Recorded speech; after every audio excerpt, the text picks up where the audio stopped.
జయ శ్రీమన్నారాయణ. భగవద్గీత 16వ అధ్యాయము. సర్వజీవులను వశీకరణం చేయగలిగేటటువంటి అధ్యాయం 16వ అధ్యాయం. గీతాయా షోడశో అధ్యాయ శ్లోకాన్ కతిపయానహం జపామి ప్రత్యహం భూప తేనైతా సర్వసిద్ధయ.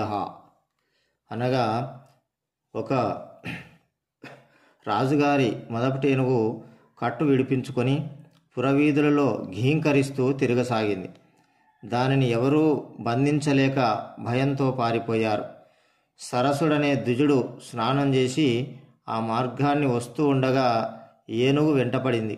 అప్పుడు ఆ విప్రుడు గీతలోని 16వ అధ్యాయంలోని కొన్ని శ్లోకాలు పఠిస్తూ నిలబడ్డాడు. మొదపటేనుగు కూడా సవినయంగా వచ్చి అతని చెంత నిలబడింది.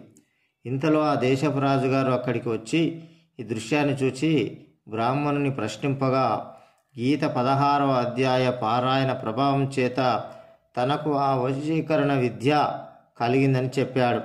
గీత 16వ అధ్యాయము పారాయణ చేసి రాజు కూడా అంతులేని శౌర్య సాహసాలు పొందాడు. జయ శ్రీమన్నారాయణ.